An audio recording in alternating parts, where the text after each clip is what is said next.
Wisconsin is one of the swing states to watch in the presidential election, which is now just 46 days away. Kind of always that way, isn't it? And the latest poll from Marquette Law School shows the race remains very close here in Wisconsin. Charles Franklin, the director of the Marquette Law School Poll, joins us now. Good to have you here again. Good to be here. Well, let's look at those numbers. The latest numbers, pretty tight. They are basically a 2 or 3 point race among likely voters. It's 2 points if you just do the head-to-head. It's 3 points if you include the third-party candidates, the Libertarians and the Greens.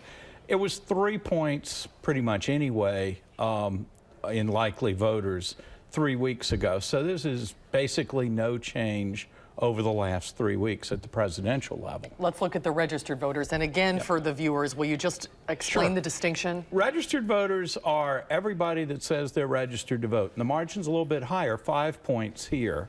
But registered voters aren't all going to the polls. Likely voters are people that tell us they're sure they're going to vote. Okay. Now, obviously, if you don't show up to vote on Election Day, your vote doesn't count. So likely voters are really the important group as we get close to the election. But even this far out, there's still lots of time for people to change their mind about whether they're going to vote or not. So likely voters moves around more. Registered voters tends to be more stable. And these people with no opinion yet, where do they come from? Because it seems like everybody's got an opinion if you pay attention. You would think so, but there are a lot of people that are really conflicted. Right. People that don't like either of the two candidates. And a lot of them are going to either Gary Johnson or Jill Stein, the independents. But even with that, there's still something between 7 and 12% that are undecided. Put that all together, and we're still looking at something in the mid to upper teens of people not choosing either Clinton or Trump.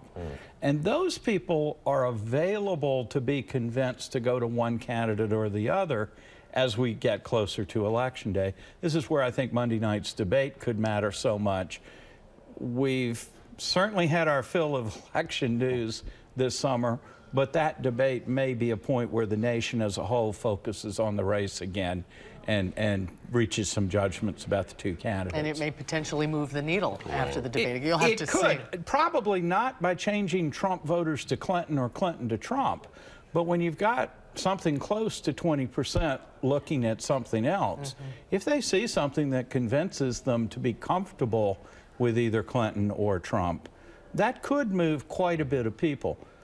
On the other hand, a lot of debates come and go and don't shift the ground at all. So we'll have to wait until after the debate to see what effect it's had. Should be real interesting. Do we want to talk about the Senate race a little bit? Sure. Touch on that. Feingold still a little gap there. A little bit ahead. He was up by 3 points 3 weeks ago, but he's up by either 6 points or 5 points again, depending on whether you're looking at two-party vote or including the Libertarian Phil Anderson in the count.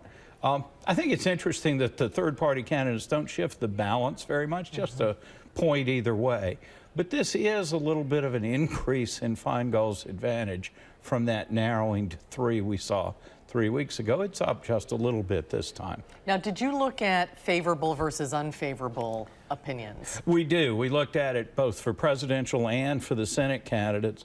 On the presidential side, we see pretty much what we've seen all year. Both presidential candidates are more unfavorable than favorable. Have those numbers changed? I think those numbers are reversed, actually. With Trump, it's 28% unfavorable. I'm sorry, 28% favorable, 61 unfavorable. Very underwater. Clinton is less underwater, but also underwater. On the Senate side, though, we see that Senator Johnson is about even. He's about 2 points more unfavorable than favorable, but that's been close to balanced most of the year. But Feingold is considerably more favorable than unfavorable. That's one of his advantages in this race. Well, it's really interesting, and that race in and of itself is going to be really interesting, and how it ties into the presidential race as well. So I don't know. Now, in terms of what people know about those candidates, I thought was interesting as well, because you're talking about our senators for the last, 24 years between Feingold and Johnson. Some people don't know anything about either one of them. A quarter or more, 25% don't know what they think about Feingold, 30% don't know about Johnson. Incidentally, we also asked about Tammy Baldwin, 30% don't know about her. The winner in all of this is actually Paul Ryan, where I think it's only about 17% don't have an opinion about him. Unbelievable. That we doing here? Yeah, that is You unbelievable. got to get the message out and educate people. Was there anything in this recent poll that really surprised you, or was it pretty much where it's consistently been? I think on the campaign things are looking pretty much the way they have.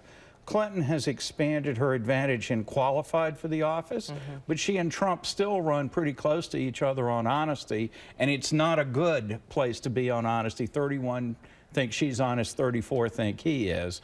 But on the qualified, she has a substantially bigger lead. And on the Senate side, we saw Feingold with an empathy advantage on cares about people like you. If you look at some of Ron Johnson's ads right now, they're going directly to the empathy point, trying to make the case that he cares about people. He has a spot on helping an adoption, for example. It's pointing to exactly that issue. Well, Monday night will be very interesting. I'd stay up. I'm going to cook some popcorn that evening. Just have your bowl ready. You won't be polling immediately after the debate, but you will be having another poll. I think we're going to see a lot of national polling right after the debate. I want to sit and wait a little bit and let that debate work its way out and see what the longer term implications are, rather than get a snap reaction that may be ephemeral and vanish within a few days. It has kind of been roller coaster after the conventions. You always get that, and then kind of ups and downs of the election season. Sometimes they matter a lot. 4 years ago, the first debate moved the numbers a lot, but then Obama came back up after a disappointing debate. Other years, they come and go without a whimper. We shall see. Don't go far. Yeah. We'll have Charles back, definitely, to talk about you. that after the debate. Great Thank you, information. Charles. Good to see you.